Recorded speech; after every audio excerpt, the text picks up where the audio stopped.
This is Sridhar Kadari, senior journalist, managing editor media news. ఇప్పుడు మనం హైదరాబాద్ మహానగరంలోని యూసఫ్గూడలో ఉన్నాము. ఈరోజు మనం పంచాయతీరాజ్ డిపార్ట్మెంట్లో చీఫ్ ఇంజనీర్గా పనిచేసిన రాజశేఖర్ రెడ్డి గారిని కలవబోతున్నాము. ఉమ్మడి నల్గొండ జిల్లాలోని ఒక మారుమూల, ఒక మధ్య తరగతి విలేజ్ డెవలప్మెంట్ ఆఫీసర్ కుటుంబంలో పుట్టి కష్టపడి చదువుకొని అమ్మ నుంచి, నాన్న నుంచి, గురువుల నుంచి స్ఫూర్తి తీసుకొని తాను పంచాయతీరాజ్ డిపార్ట్మెంట్లో ఒక సాధారణమైన ఇంజనీర్గా తన జీవితాన్ని ప్రారంభించి చీఫ్ ఇంజనీర్ స్థాయికి ఎదిగి అద్భుతమైన సేవలు అందించారు రాజశేఖర్ రెడ్డి గారు. తాను పంచాయతీరాజ్ డిపార్ట్మెంట్ చీఫ్ ఇంజనీర్గా సాధించిన విజయాలేంటి, వాటి గొప్పతనం ఏంటి, ప్రత్యేకత ఏంటి అనేది మనం పంచాయతీరాజ్ డిపార్ట్మెంట్లో చీఫ్ ఇంజనీర్గా పనిచేసిన రాజశేఖర్ రెడ్డి గారు ఉన్నారు. ఆయన అడిగి మరిన్ని వివరాలు తెలుసుకుందాం.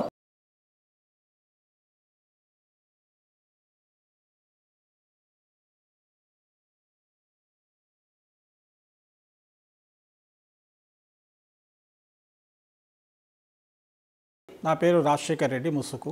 నేను పంచాయతీరాజ్ ఇంజనీరింగ్ డిపార్ట్మెంట్లో చీఫ్ ఇంజనీర్ పిఎంజిఎస్ అనే ప్రోగ్రామ్ కింద పనిచేసి రిటైర్ అయ్యాను. ఇప్పుడు నేను ఇంజనీరింగ్ స్టాఫ్ కాలేజ్ ఆఫ్ ఇండియాలో వాటర్ రిసోర్సెస్ డివిజన్కు హెడ్ ఆఫ్ ద డిపార్ట్మెంట్గా పనిచేస్తున్నాను.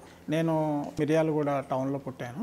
అమ్మ పేరు ముసుకు సుశీలాదేవి, నాన్నగారి పేరు ముసుకు సీనారెడ్డి. అమ్మ నాన్న కూడా పంచాయతీరాజ్ డిపార్ట్మెంట్లో రూరల్ డెవలప్మెంట్ సెక్టర్లో విలేజ్ డెవలప్మెంట్ ఆఫీసర్స్గా పనిచేసి రిటైర్ అయ్యారు. అమ్మ నాన్న నుంచి కష్టపడటం, తర్వాత సేవాతత్వం కూడా. మా నాన్నగారు అమ్మగారు కూడా ఫ్రీడమ్ మూవ్మెంట్లో పనిచేశారు. ఫ్రీడమ్ ఫైటర్స్గా ఉండే. మా ఫాదర్ కూడా ఫ్రీడమ్ ఫైటర్ పెన్షన్ కూడా వచ్చేది.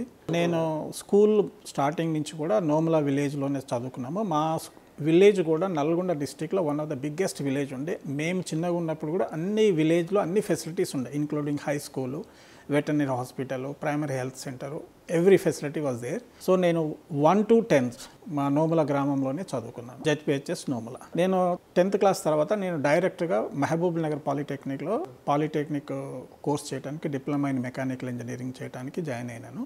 నేను 2 years మహబూబ్ నగర్ పాలిటెక్నిక్లో చదివి లాస్ట్ 1 year మాత్రం వరంగల్ పాలిటెక్నిక్ ట్రాన్స్ఫర్ చేసుకుని అక్కడ కంప్లీట్ చేశాను. పాలిటెక్నిక్ తర్వాత నేను ఈ డిప్లొమాతోటే ఆగిపోకూడదని చెప్పేసి, ప్లస్ మాకు ఫైనాన్షియల్గా ఎటువంటి ఇబ్బంది లేదు కాబట్టి మా పేరెంట్స్ని అడిగితే వాళ్ళు ఫర్దర్ స్టడీ చేసుకోమన్నారు. అప్పుడు నేను చెన్నై వెళ్ళి, అంటే ఆ రోజుల్లో మద్రాస్ సిటీ అంటారు, మద్రాస్ వెళ్ళేసి అక్కడ నేను AMI associate member of institution of engineers అనే కోర్స్ చేసేసి, నేను దాని తర్వాత 1 సంవత్సరము ఇక్కడ మాతృశ్రీ ఇంజనీరింగ్ కాలేజీలో టీచింగ్ అసిస్టెంట్గా పనిచేశాను, ల్యాబ్ డెమాన్స్ట్రేటర్.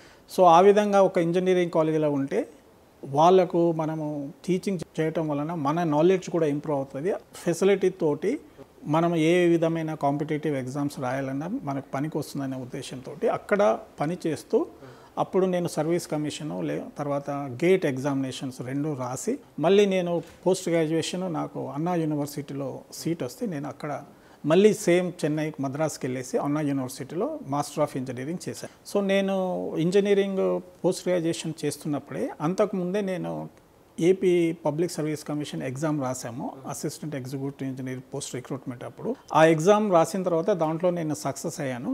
నేను ఇంజనీరింగ్ పోస్ట్ గ్రాడ్యుయేషన్లో ఉండగానే నాకు అపాయింట్మెంట్ ఆర్డర్ వచ్చింది. సో నేను ఆ పోస్ట్ గ్రాడ్యుయేషన్ కంప్లీట్ చేసి డిపార్ట్మెంట్లో జాయిన్ కావడానికి ప్రయత్నం చేశాను. కానీ 2 సెమిస్టర్స్ కంప్లీట్ చేసేసి నేను డిపార్ట్మెంట్లో జాయిన్ అయిపోయి, తర్వాత మళ్ళీ లీవ్ పెట్టేసేసి నేను పోస్ట్ గ్రాడ్యుయేషన్ కూడా కంప్లీట్ చేశాను. నేను ఫస్ట్ పోస్టింగ్ అసిస్టెంట్ ఎగ్జిక్యూటివ్ ఇంజనీర్గా పిఆర్ సబ్ డివిజన్ బిజినేపల్లి అని నాగర్ కర్నూలు డివిజన్ మహబూబ్ నగర్ డిస్టిక్లో పంచాయతీరాజ్ డిపార్ట్మెంట్లో జాయిన్ అయ్యాను. నేను బిజినేపల్లిలో పనిచేస్తూ మళ్ళీ ఒక 1.5 year పనిచేసిన తర్వాత లీవ్ పెట్టేసి నేను post graduation project work complete చేసుకొని రంగారెడ్డి జిల్లాలో జాయిన్ అయినాను. 2019లో నేను సూపరింటెండెంట్ ఇంజనీర్ అయ్యాను. మళ్ళా అదే సంవత్సరం చీఫ్ ఇంజనీర్ కూడా అయ్యాను.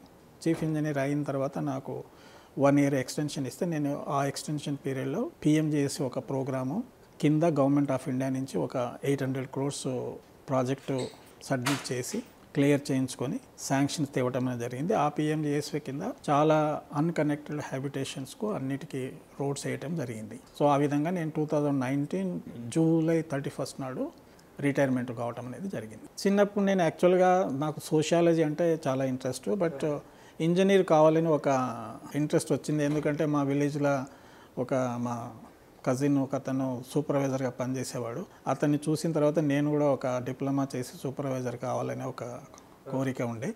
సో దానివల్ల నేను 10th క్లాస్ పాస్ కాగానే నేను డైరెక్ట్గా పాలిటెక్నిక్లో జాయిన్ అయితే ఏంటంటే you are sure of becoming engineer. ఎందుకంటే ఆ రోజుల్లో ఇంజనీరింగ్ కాలేజ్ తక్కువ ఉండే, చాలా కాంపిటీషన్ ఉంటుండే. కాబట్టి మనము సక్సెస్ఫుల్గా ఇంజనీరింగ్ సీట్ సంపాదించుకుంటామో లేదో అనే ఒక ఆలోచనతోటి ఫస్ట్ డిప్లొమాలో జాయిన్ కావాలని చెప్పేసి ఇట్లా డిప్లొమాలో జాయిన్ అయ్యాను. Yes, extremely happy. ఎందుకంటే మా పేరెంట్స్ కూడా పంచాయతీరాజ్ డిపార్ట్మెంట్లో ఉండే.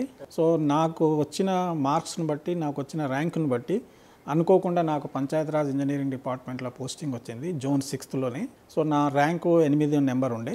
దాన్ని బట్టి నేను జాయిన్ అయిన తర్వాత ఇప్పుడు ఆ రోజుల్లో మేము సూపర్ ఇంజనీర్ వరకు అవుతామనేది ఒక నమ్మకం ఉంటుండే. ఎందుకంటే మేము సర్వీస్ కమిషన్ క్యాండిడేట్స్ కాబట్టి జాయిన్ అయినప్పుడు కొంతమంది చెప్పేవాళ్ళు, అరే మీరు సూపర్ ఇంజనీర్ అవుతారో, అది అవుతారో, ఇది అవుతారో అని చెప్పేసి. కానీ అనుకోకుండా ఏంటంటే మాకున్న వయసు రీత్యా, అంటే డిపార్ట్మెంట్లో టాప్ పొజిషన్స్కి రావాలంటే ఒక యంగ్ ఏజ్లో రిక్రూట్ అయిన వాళ్ళకి ఆ అవకాశం ఉంటుంది. సో అట్లా మేము కూడా ఒక యంగ్ ఏజ్లోనే అపాయింట్ కావటం వలన చీఫ్ ఇంజనీర్ స్థాయికి రాగలిగాం. సతీమణి పేరు కొరుపోలు రజిత. ప్రస్తుతం ఆమె HMDAలో పనిచేస్తుంది, ఎగ్జిక్యూటివ్ ఇంజనీర్గా పనిచేస్తుంది. మాకు 2 పిల్లలు. పెద్ద బాబు పేరు సంకీర్త్ రెడ్డి, అతను ఇండస్ట్రియల్ ఇంజనీరింగ్ చదివాడు US లో. అతను కూడా ప్రస్తుతం మాతో పాటే ఉంటున్నాడు. సో సెకండ్ సన్ కూడా సివిల్ ఇంజనీరింగ్ చేశాడు, అతని పేరు సందీప్ రెడ్డి. కొంతకాలము అతను మా బ్రదర్ ఇన్ లా ఫార్మ్లోనే అశోక బిల్డర్స్లో పనిచేసి ఎక్స్పీరియన్స్ వచ్చిన తర్వాత ఇండిపెండెంట్గా ఇద్దరు కలిసి కాంట్రాక్ట్ అండ్ సివిల్ వర్క్స్ చేసుకుంటున్నారు. నేను సాధించిన విజయాలకు ఫస్ట్ తల్లిదండ్రులకు, తర్వాత మన యొక్క బ్రదర్స్, ఫ్యామిలీ. సర్వీస్లో సక్సెస్ కావడానికి కుటుంబం యొక్క ఇంపార్టెన్స్, రోల్ అనేది చాలా ఎక్సలెంట్. తర్వాత డిపార్ట్మెంట్కు, తర్వాత సొసైటీకి.